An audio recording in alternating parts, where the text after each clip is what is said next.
மனிதனுடைய அறிவியல் தொழில்நுட்ப வளர்ச்சி எவ்வளவு அசுரத்தனமானது அப்படின்னு நம்ம தெரிஞ்சுக்கணும்னா, மனிதர்கள் உண்டாகி ஒரு தோராயமாக 2 லட்சம் வருடங்கள்னு வச்சுக்கோங்களேன், ஹோமோசேப்பியன்ஸ். இந்த 2 லட்சம் வருடத்தில் மனிதர்கள் தங்களால் பறக்க முடியும், நம்மளால் ஒரு விமானத்தை உண்டாக்கி ஒரு இடத்துலேருந்து ஒரு இடத்துக்கு பறக்க முடியும் அப்படின்னே நம்பலை. அது இம்பாசிபிள் நினச்சாங்க, முயற்சி பண்ணிக்கிட்டே இருந்தாங்க. 1800களுடைய முடிவில் இந்தியாவிலேருந்துலாம் கூட நிறைய பேர் ப்ரோட்டோடைப் ட்ரை பண்ணாங்க. உலகம் முழுக்க நிறைய பேர் ரக்கைகளை கட்டி பறக்கிறதுக்கு முயற்சி பண்ணாங்க. 1903 ரைட் சகோதரர்கள் வெற்றிகரமாக விமானம் மூலமாக பறந்து காமிச்சாங்க. அதுக்கு பிறகு உலகம் முழுக்க நிறைய இடத்துல இந்த மாதிரி விமான பரிசோதனைகள்லாம் செய்து பறந்தாங்க. ஆனால் பாருங்கள், 2 லட்சம் வருடங்களாக முயற்சி செய்து மனிதன் 1903 முதல் முறையாக பறக்கிறான். 1969 நம்ம நிலவில் கால் வச்சிட்டோம். வெறும் 67 வருடங்களில் நிலாவே போய் தொட்டுட்டோம். இது எவ்வளோ பெரிய வளர்ச்சி பாருங்கள். அதுபோல தான் டைம் ட்ராவல் அப்படிங்கிற கான்செப்ட் வந்து சாத்தியமே இல்லை, பாசிபிளே இல்லைன்னு நம்ம இப்போ பேசிகிட்டு இருக்கோம். ஆனால் வருங்காலத்தில் ரியாலிட்டியில் ஏதாவது ஒரு இடத்துல வந்து டைம் ட்ராவல் பண்ணுறதுக்கான சாத்தியம் லைட்டாக நம்ம தொட்டுட்டோம் அப்படின்னாலே அடுத்த சில வருடங்கள்லேயே அது அபரீதமான வளர்ச்சி அடைஞ்சு டைம் ட்ராவலை நம்ம என்னென்னமோ பண்ணுறதுக்கான வாய்ப்புகள் அதிகம். ஸோ இன்றைக்கி இது கேட்கறதெல்லாம் ஃபேண்டசி மாதிரி என்னங்க டைம் ட்ராவல் அப்படின்னு தோணும். ஆனால் வருங்காலத்தில் அறிவியல் செய்ய போகும் மேஜிக் என்ன அப்படிங்கிறது நமக்கு தெரியாது. அந்த வகையில் உண்மையாகவே டைம் ட்ராவல் பண்ணணும் அப்படின்னா அறிவியல் சொல்லக்கூடிய இந்த 5 மெத்தடில் கண்டிப்பாக பாசிபிள். தியரிட்டிக்கலாக சிலது நிறுவப்பட்டிருக்கு, ப்ராக்டிக்கலாகவும் சிலதெல்லாம் பாசிபிள்ஸ் இருக்கிறதா சொல்கிறாங்க. அப்படி நம்மளால் வருங்காலத்தில் டைம் ட்ராவல் பண்ண போகிறோன்னா இந்த 5 மெத்தடில் தான் நம்ம டைம் ட்ராவல் பண்ண முடியும் அப்படின்னு அறிவியல் பூர்வமாக டைம் ட்ராவல் செய்வதற்கான வாய்ப்புள்ள 5 வழிகள் என்னென்ன தெரிஞ்சுக்கலாம். வணக்கம், நான் உங்கள் மிஸ்டர் ஜிகே.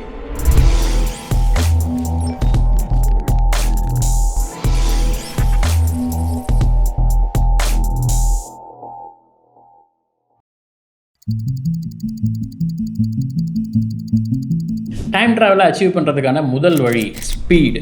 டைம் ட்ராவலை ரொம்ப ஈஸியாகவும் ப்ராக்டிக்கலாகவும் அச்சீவ் பண்ணுறதுக்கான ஒரு சிறந்த மெத்தட் எதுன்னா ஸ்பீடால் தான். நம்ம நிறைய முறை பார்த்துருக்கோம், ஐன்ஸ்டீனுடைய ஸ்பெஷல் ரிலேட்டிவிட்டி தியரி படி எந்த ஒரு பொருள் ஒளியுடைய வேகத்துக்கு நியராக நெருக்கமாக போகுதோ அப்போ அது வந்து காலப்பயணம் செய்யுது, டைம் ட்ராவல் செய்யுது அப்படிங்கிறத பார்த்துருக்கோம். ஸோ ஒளியோட வேகத்துக்கு முழுசாக போக முடியலனாலும் ஒரு 60%, 70% இல்லை 80% வேகத்தில் போகும்பொழுது காலம் பொறுமையாக வேலை செய்ய ஆரம்பிக்கும். ஹை ஸ்பீடில் நீங்கள் ட்ராவல் பண்ணும்போது இந்த டைம் டைலேஷன் எஃபெக்டால் உங்களுக்கு டைம் ஒரு மாதிரியும் ரிலேட்டிவாக பூமியிலிருந்து பார்க்குறவங்களுக்கு இல்லை அவங்களுக்கு டைம் டிஃப்ரெண்ட் ஆகிற இந்த வேரியேஷனை தான் நம்ம டைம் ட்ராவல் அப்படின்னு சொல்கிறோம். இது சுருக்கமாக சொல்லியிருக்கேன். டீட்டெயிலாக வேணும்னா மிஸ்டர் ஜிகே டைம் ட்ராவல்னு சர்ச் பண்ணுங்கள், அதை பற்றி நிறைய வீடியோஸ் போட்டிருக்கேன். வேகமாக போகிறதால டைம் ட்ராவல் பண்ண முடியும்னு சும்மா தியரிட்டிக்கலாலாம் சொல்லலை, அதை ப்ரூவ் பண்ணியிருக்கிறாங்க எக்ஸ்பெரிமெண்ட்ஸ் மூலமாக. பூமியில் ஸ்டாட்டிக்காக வந்து ஒரு அட்டாமிக் கிளாக் 2 ஃப்ளைட்டில் 2 டிஃப்ரெண்ட் அட்டாமிக் கிளாக்கை வச்சு பூமியை வேறு திசையில் வேகமாக சுற்றி வர்றது மூலமாக எவ்வளோ வேகத்தில் போகிறாங்களோ அப்போ அந்த அட்டாமிக் கிளாக்கோடைய வேகம் எப்படி மாறுதுங்கிறத வச்சுலாம் ப்ரூவ் பண்ணியிருக்கிறாங்க. பூமியில் இருக்கிற அட்டாமிக் கிளாக்கை விட விமானத்தில் பறந்துட்டு இருக்க அட்டாமிக் கிளாக்கோடைய வேகம் ரொம்ப மைக்ரோ செகண்ட் குறைஞ்சிருக்கு. காரணம் என்னென்னா அது வேகமாக போகிறதால அங்கே டைம் ஸ்லோவாகுது. இந்த டைம் டைலேஷன்லாம் வச்சு கால்குலேட் பண்ணும்போது ஒளியுடைய வேகத்தில் 90% வேகத்தில் நீங்கள் வந்து ஒரு ஸ்பேஸ் ஷிப்பில் போகிறீங்க அப்படின்னா பூமியில் இருக்கிறவங்களோட டைமை விட 2.6 மடங்கு உங்களுக்கு டைம் ரொம்ப ஸ்லோவாக போகும். மனிதர்களால் ஒளியோட வேகத்துக்கு போக முடியுமா அப்படின்னு தெரியல. சில பொருட்களை ஒளியோட வேகத்துக்கு நம்ம வந்து ஆக்சிலரேட் பண்ணியிருக்கிறோம். LHC அப்படின்னு சொல்லக்கூடிய லார்ஜ் ஹார்டன் கொலைடர், அதில் வந்து புரோட்டான்ஸை நம்ம அதீத வேகத்தில் மோத விட்டுருக்கோம். எவ்வளோ வேகம் அப்படின்னா ஒளியின் வேகத்தில் 99.99991% அளவுக்கு வந்து அந்த பார்ட்டிகளை புஷ் பண்ணியிருக்கிறாங்க. இப்போ அந்த புரோட்டானோடைய பாயிண்ட் ஆஃப் வியூவில் இருந்துக்கிட்டு அது இவ்வளோ வேகமாக ட்ராவல் ஆகுது இல்லையா, அதோட பாயிண்ட் ஆஃப் வியூவில் டைம் எவ்வளோ ஸ்லோவாக இருக்கும் அப்படின்னு நம்மளுடைய ஸ்பெஷல் ரிலேட்டிவிட்டி கால்குலேஷன் வச்சு போட்டு பார்த்தோம்னா 2,77,77,778 செகண்ட் அளவுக்கு அதுக்கு ஸ்லோவாக இருக்கும். சரியாக சொல்லணும்னா நாம் அந்த புரோட்டானாக இருந்தால் நமக்கு ஒரு வினாடிங்கிறது கிட்டத்தட்ட 11 மாதங்கள் அளவுக்கு ஸ்லோவாக இருக்கும். இந்த மாதிரி பார்ட்டிகல்ஸ், புரோட்டான், எலக்ட்ரான்ஸ் இதெல்லாம் வந்து கொலைடரை உள்ளே விட்டு மோத விட்டுறாங்க இல்லையா, அப்போ உண்டாகக்கூடிய இந்த குவாண்டம் பார்ட்டிகல்ஸோடைய லைஃப் டைம் இருக்கும்ல, அது எவ்வளோ நேரம், அது சில வினாடிகள், மைக்ரோ செகண்ட்ஸில் வந்து மில்லி செகண்ட்ஸில் தான் இருக்கும். அதை கால்குலேட் பண்ணுறாங்க. இந்த மாதிரி டைம் டைலேஷனை பார்ட்டிகல் ஃபிசிஸ்ட் வந்து லேபில் நிறையா ரீக்ரியேட் பண்ணியிருக்கிறாங்க. சாதாரணமாக ஒரு மூன் பார்ட்டிகல் வந்து 2.2 மைக்ரோ செகண்ட்ஸ் தான் அதோடைய லைஃப் டைம் அப்படின்னா, இதுவே அது அதீத வேகத்தில் அந்த 99.99 அந்த ஒளியோட வேகத்தில் அது சுற்றும் பொழுது அதோடைய லைஃப் டைம் 10 மடங்கு அதிகமாக இருக்கிறதா சொல்கிறாங்க. ஏன் அப்படின்னா வேகம் காரணமாக அதுக்கு டைம் ஸ்லோவாக இருக்கிறதால அது டிகே, அது வந்து அழியிறது வந்து கொஞ்சம் டைம் எடுத்துக்குது, அதோட லைஃப் டைம் அதிகமாகுது அப்படிங்கிறாங்க. ஸோ வேகமாக ஓடிட்டு இருக்க காலத்தில் நம்ம டைமை ஸ்லோ பண்ணுறது மூலமாக ஒரு பெரிய ஜம்ப் பண்ணுற இந்த டைம் ட்ராவல் பண்ணுறதுக்கு ஸ்பீடு அப்படிங்கிறது தான் முதல் வழி. ரெண்டாவது கிராவிட்டி. எஸ், இதுவும் வந்து ஐன்ஸ்டீனுடைய ஜென்ரல் ரிலேட்டிவிட்டி கான்செப்ட் படி த stronger the gravity you feel the slower the time moves அப்படின்னு சொல்லுவார். எந்த அளவுக்கு கிராவிட்டி அதிகமாக நீங்கள் ஃபீல் பண்ணுறீங்களோ அப்போ டைம் வந்து ரொம்ப ஸ்லோவாக ஆரம்பிச்சிடும். நம்ம பூமியிலேயே மையம் கோர் வந்து ரொம்ப அதிகமான கிராவிட்டி கொண்டது, மேல் பகுதியில் கிராவிட்டி கம்மி. நம்ம மேல் பகுதியில் இருக்கிறத விட பூமியுடைய கோருக்கு போக போக நமக்கு வந்து டைம் ஸ்லோவாகும் அப்படிங்கிறாங்க. ஒரு 20 மாடி 30 மாடி கட்டடத்தில் மேல் ஃப்ளோரில் இருக்கிறவங்களுக்கும் கிரவுண்ட் ஃப்ளோரில் இருக்கிறவங்களுக்கும் டைம் டைலேஷன் மைக்ரோ செகண்ட்ஸில் இருக்கும். ஃபீல் பண்ண முடியாது, பட் ரொம்ப கம்மியான அளவில் இருக்கும். இது சும்மா தியரிட்டிக்கலாக சொல்ல, 2010 US national institute of standards and technology NIST அப்படின்னு சொல்லுவாங்க. அவங்க வந்து 2 அட்டாமிக் கிளாக்கை ஒரு ஷெல்ஃபில் மேலேயும் கீழே வச்சிருக்காங்க. ரெண்டுக்குள்ள டிஃப்ரென்ஸ் எவ்வளோனா வெறும் 33 சென்டிமீட்டர் தான். அதில் கீழ் ஷெல்ஃபில் இருக்கிறது பூமிக்கு நெருக்கமாக கிராவிட்டிக்கு அருகில் இருக்கிறதால அங்கே டைம் லைட்டாக ஸ்லோவாக இருக்குது. அப்போ ஃப்யூச்சரில் இந்த கிராவிட்டியை பயன்படுத்தி நம்ம டைம் ட்ராவல் பண்ணணும் அப்படின்னா பிளாக் ஹோல் மாதிரியான ரொம்ப ஸ்ட்ராங்கான கிராவிட்டி கொண்ட பொருட்கள் பக்கத்தில் இது சாத்தியம் அப்படின்னு சொல்கிறாங்க. இதை தான் இன்ட்ரெஸ்டட் படத்தில் ஒரு கான்செப்டாகவே வச்சுருப்பாங்க. பெரிய பிளாக் ஹோல் பக்கத்தில் இருக்கக்கூடிய ஒரு பிளானெட்டு, அந்த பிளானெட்டுக்கு இந்த க்ரூ போகும்போது அங்கே ஒரு 1 hour தான் நடத்திருக்கும். ஆனால் பூமியில் பார்த்தீங்கன்னா ஒரு 7 வருடங்கள் ஓடி இருக்கும். இந்த டிஃப்ரென்ஸுக்கு காரணம் என்னென்னா அந்த பிளானெட் வந்து கிராவிட்டி அதிகம் உள்ள ஒரு பிளாக் ஹோல் பக்கத்தில் இருக்கிற கிரகங்கிறதால அங்கே காலம் ரொம்ப ஸ்லோவாக வேலை செய்யும்.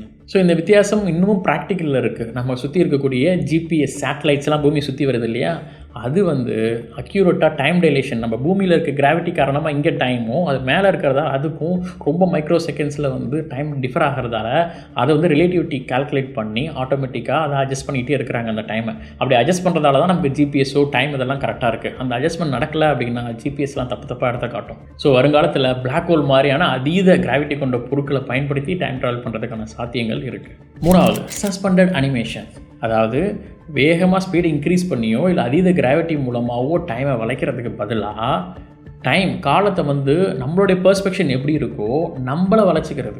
அதாவது நம்மளுடைய பாடி நம்மளுடைய மெட்டபாலிசத்தை வந்து குறைச்சிக்கிட்டு டைம் ட்ராவலை அச்சீவ் பண்ண முயற்சி பண்ணுறது. அதாவது வேகமாக பயணம் பண்ணக்கூடிய ஸ்பேஸ்ஷிப்பில் பயணம் பண்ணக்கூடியவருக்கு வந்து காலம் வந்து ஸ்லோவாக இருக்கும், பூமியில் இருக்கவங்களுக்கு காலம் வேகமாக இருக்கும்னு பார்த்தோம். அப்போ ஸ்லோவாக இருக்கிறவருக்கு உடல் மெட்டபாலிசத்துலேருந்து அவருடைய உடல் பயாலஜிக்கலாகவே வந்து காலத்துக்கு ஏற்ற மாதிரி மாறிடும் இல்லையா, அந்த சேஞ்ச் உண்டாகுது இல்லையா, அதை வந்து நாம் இங்கேருந்தே அச்சீவ் பண்ண முயற்சி பண்ணுறது. சில வகையான பாக்டீரியா வைரஸ்கள்லாம் பார்த்தீங்கன்னா 1000 வருஷம்னு சொல்லப்போனால் லட்ச வருடங்கள்லாம் கூட அப்படியே வந்து ஃப்ரீஸ் ஆகியிருக்கும். அது செத்து போச்சுன்னு நம்ம நினைப்போம். ஆனால் சரியான வெப்பநிலை, சரியான மாய்ஸ்சர், அதுக்கு சரியான உணவு இதெல்லாம் கிடைக்கும் பொழுது திரும்ப அது ஆக்டிவேட் ஆகிடும். லட்ச வருடங்கள் கழித்து திரும்ப உயிரோடு அந்த வைரஸ்கள் அந்த பாக்டீரியாக்கள் உயிர் பெறும். அப்போ அதோடைய மெட்டபாலிசம் திரும்ப ஆக்டிவேட் ஆகி ஒர்க்காக ஆரம்பிக்கும். இதே போல் சில வகை கரடிகள் அணில்கள்லாம் கூட ஹைப்பர்னேஷன் மோடில் போகும். நம்ம ஸ்கூலில் படிச்சிருப்போம் இல்லையா, அது வந்து சில மாதங்கள் அப்படியே உணவு இல்லாமல் அதோட மெட்டபாலிசமே ரொம்ப ஸ்லோ பண்ணிட்டு அப்படியே இருக்கும். பிறகு அது ஹைப்பர்னேஷன்லேருந்து வெளில வந்து அது நார்மல் ஆகிடும். இப்படி ஹைப்பர்னேஷனில் போகும்போது அதோடைய உணவு தேவை, ஆக்சிஜன் தேவை, இது எல்லாம் ரொம்ப குறைஞ்சிரும். 2005 அமெரிக்க விஞ்ஞானிகள் என்ன பண்ணாங்கன்னா எலிகளுக்கு வந்து ஹைட்ரஜன் சல்ஃபைடு மாதிரியான பொருட்களை கொடுத்து அதுக்கு ஹைப்பர்னேஷனை செயற்கையாக உண்டாக்கி டெஸ்ட் பண்ணாங்க. அப்போ அந்த எலிகளுடைய உடல் வெப்பநிலை வந்து 30-40 அப்படியே 13 டிகிரி செல்சியஸ்க்கு குறைஞ்சிருச்சு.